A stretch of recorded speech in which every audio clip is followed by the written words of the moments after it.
జై శ్రీరామ్ అందరికీ నమస్కారం. వెల్కమ్ టు న్యూస్ అఖండ. నేను మీ కస్తూరి శ్రీధర్. మిత్రులారా, ఛత్తీస్గఢ్లో మతం మారినటువంటి గిరిజన సోదరులు ఇప్పుడు ఏం చేసినారో తెలిస్తే నిజంగా ప్రతి ఒక్కరు కూడా షాక్ అయిపోతారు. సరే, ఈ న్యూస్ చూడండి, సూపర్గా ఉంటుంది. ఓకేనా? ఈ ఛత్తీస్గఢ్ అనేది పూర్తిగా ఈ అడవులతోనూ కొండలతో నిండి ఉండేటటువంటి ఒక ఏజెన్సీ రాష్ట్రం అన్నమాట. ఈ ఛత్తీస్గఢ్లో పెద్ద సంఖ్యలో ఈ గిరిజనులంతా కూడా నివాసం ఉంటారు. మన దేశంలో అధికంగా ఈ గిరిజనులు నివాసం ఉండే రాష్ట్రాలలో ఈ ఛత్తీస్గఢ్ కూడా ఒకటి. ఇక ఈ ఛత్తీస్గఢ్ అనేది ఏజెన్సీ ప్రాంతం కావడం, పైగా అక్కడ మావోయిస్టులు మొన్నటి వరకు ఎక్కువగా ఉండటం, పైగా అక్కడ మొన్నటి వరకు ఈ కాంగ్రెస్ ప్రభుత్వం అనేది ఉండడంతో ఛత్తీస్గఢ్లో ఉన్నటువంటి మన గిరిజన సోదరులను ఎవరు కూడా పెద్దగా పట్టించుకోవాలి. ఫలితంగా మన గిరిజన సోదరుల్లో ఎక్కువ మంది నిరక్షరాస్యులుగా, అంటే చదువుకొని వాళ్ళుగా మిగిలిపోయినారన్నమాట. పైగా వీళ్ళంతా కూడా లోక జ్ఞానం తెలియనటువంటి అమాయకులు.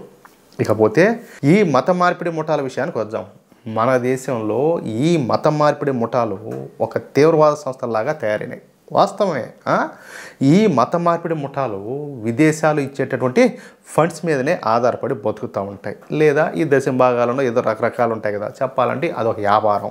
ఈ విధంగా డబ్బులు ఇచ్చేటటువంటి విదేశీయులు ఈ మత మార్పిడి ముఠాలకు కొన్ని టార్గెట్లను అయితే ఇస్తారు. ఎందుకంటే వాడు డబ్బులు ఇచ్చాడంటే వాడు దానికి తగ్గట్టు వాడికి రిజల్ట్ అయితే ఉండాలి కదా. నువ్వు ఇంతమందిని మార్చాలా, ఇట్లా అంతా కూడా ఉంటుందన్నమాట. ప్రజలు మతం మార్చాలా, ఆ విధంగా మతం మారిస్తే మీకు ఇంత డబ్బు ముఠ చెబుతా అంటూ కొన్ని టార్గెట్లు అయితే ఫిక్స్ చేస్తారు. ఇక ఈ మతం మార్పిడి ముఠాలు విదేశీయులు వేసేటటువంటి ముష్టి కోసం పాకులాడతా ఆ ప్రాంతాలకంతా పోయి అక్కడ ప్రజలను నయానో భయానో వాళ్ళని ఏం మార్చో, వాళ్ళకి ఆశ చూపించో, మభ్య పెట్టో, వాళ్ళకి మాయ మాటలు చెప్పో, ఏదో ఒక విధంగా ఏదో ఒక రకంగా వాళ్ళందరినీ కూడా మతం మారుస్తారు. ఈ పేదరికాన్ని అడ్డం పెట్టుకోను ఏదో ఒక విధంగా మతాలు మారుస్తారనమాట.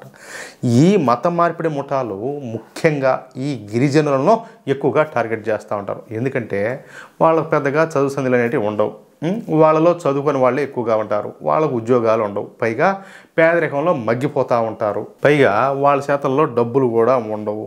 పైగా మన గిరిజన సోదరులు ఎక్కువగా అడవుల్లో ఉంటారు కాబట్టి వాళ్ళకు ఈ ఆరోగ్య సమస్యలు కూడా వస్తూ ఉంటాయి. ఎందుకంటే వాళ్ళకి ఆరోగ్య సమస్య వస్తే ఆ నుంచి మళ్ళీ ఈ పట్టణ ప్రాంతాలకు రావాలంటే టైం పడుతుంది అనమాట. దీంతో ఈ మత మార్పిడి ముఠాలు ప్రధానంగా మన గిరిజన సోదరులను టార్గెట్ చేస్తూ ఉంటారు.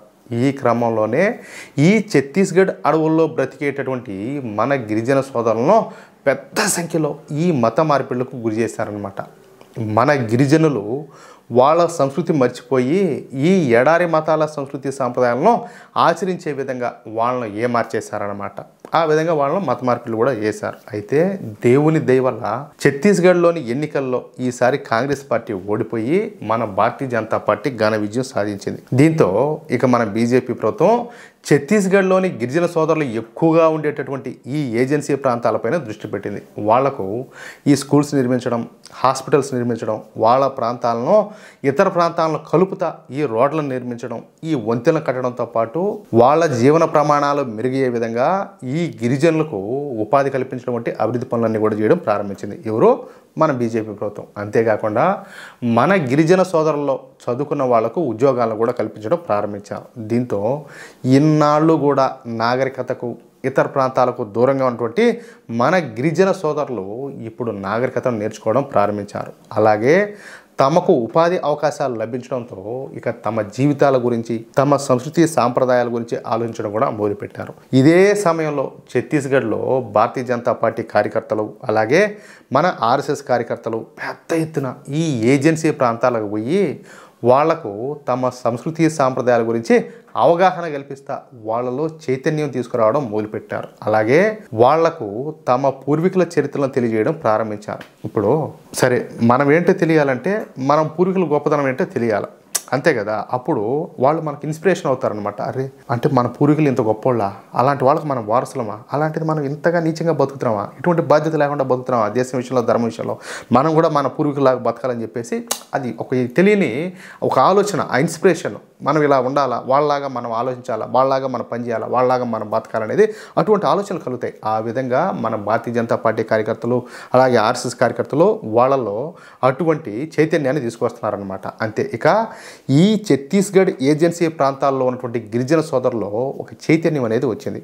వాళ్లకు వాళ్ళ సంస్కృతి సాంప్రదాయాల గురించి, ఆచార వ్యవహారాల గురించి, అలాగే తాము పాటిస్తున్న ఈ విదేశీ మత ఆచారాల గురించి ఒక అవగాహన అయితే వచ్చింది. అంతే. ఇక మొదటగా ఈ ఛత్తీస్గఢ్లోని పండరియా నియోజకవర్గంలోని నీరు గ్రామంలోని ఈ గిరిజనులంతా కూడా ప్రస్తుతం వాళ్ళు పాటిస్తున్నటువంటి క్రిస్టియానిటీని వదిలేసి తిరిగి మన సనాతన ధర్మాన్ని స్వీకరించాలని చెప్పేసి ఒక నిర్ణయానికి అయితే వచ్చారు. అయితే వాళ్ళకు మళ్ళీ మన సనాతన ధర్మంలోకి ఎలా రావాలో తెలియలే. అందుకే ఆ నీరు గ్రామ గిరిజనులంతా కూడా ఈ విషయాన్ని ఆ పండరియా నియోజకవర్గ ఎమ్మెల్యేకు ఈ విషయాన్ని అంతా కూడా తెలియజేశారనమాట. అమ్మ మాకు ఎట్లా మాకు మళ్ళీ తిరిగి సనాతన ధర్మంలోకి రావాలని ఉండాలి, కానీ మాకు ఎట్లా మారాలో తెలియదు అని చెప్పేసి ఎమ్మెల్యేకి అయితే విన్నవించుకున్నారనమాట. ఆ పండరియా నియోజకవర్గానికి ఎమ్మెల్యేగా భావన బోరా గారు బాధ్యతలు అయితే నిర్వహిస్తున్నారు. ఆమె భారతీయ జనతా పార్టీ నాయకురాలు. ఇంక తిరిగే ఉండదా. ఇక ఈ విషయం తెలుసుకున్నటువంటి బీజేపీ నాయకురాలైనటువంటి మన భావన బోరా గారు వెంటనే ఆ గ్రామ ప్రజలందరినీ కూడా పిలిపించారు. ఇక పంచభూతాల సాక్షిగా వేద మంత్రోచ్చరణల మధ్యన ఆ నీరు గ్రామ గిరిజనులను వాళ్ళ కాళ్ళు గడిగి మన గిరిజన సోదర సోదరీమణులను తిరిగి మన సనాతన ధర్మంలోకి తీసుకొచ్చారు. ఈ విధంగా ఒక్కరు కాదు, ఇద్దరు కాదు, ఏకంగా 141 మంది మన గిరిజన సోదర సోదరీమణులకు కాళ్ళు గడిగి వాళ్ళని తిరిగి మన సనాతన ధర్మంలోకి ఆహ్వానించారన్నమాట, తీసుకొచ్చారు. వీళ్ళు మాత్రమే కాకుండా త్వరలోనే మరో 200 మంది గిరిజన సోదరులను కూడా తిరిగి మన సనాతన ధర్మంలోకి తీసుకురానున్నట్టు మన భావన బోరా గారు తెలియజేశారు. మొత్తం మీద ఛత్తీస్గఢ్లోని మతం మారిన గిరిజనుల్లో చైతన్యం అయితే వస్తుంది. వాళ్ళు తమ ఆచార వ్యవహారాలకు పెద్దపేటేస్తా మళ్ళీ మన సనాతన ధర్మంలోకి అడుగు పెడతా ఉండడం విశేషం అనమాట. అర్థమైందా? అది కథ. చూడండి ఎంత అద్భుతమైన వార్త. మిత్రులారా, ఈ న్యూస్ కనుక మీకు నచ్చినట్లయితే ఖచ్చితంగా ఈ న్యూస్ నలుగురికి షేర్ చేయండి. అలాగే ప్రతి ఒక్కరూ కూడా మీ యొక్క అమూల్యమైనటువంటి అభిప్రాయాలను కామెంట్ రూపంలో తెలియజేయండి. ఇంకో విషయం ఏంటంటే, ఇంతవరకు మీరు కనుక మన ఛానల్ను సబ్స్క్రైబ్ చేసుకున్నట్లయితే ప్రతి ఒక్కరు కూడా మన ఛానల్ను సబ్స్క్రైబ్ చేసుకోండి, సపోర్ట్ చేయండి ప్లీజ్. జై శ్రీరామ్, జై హింద్.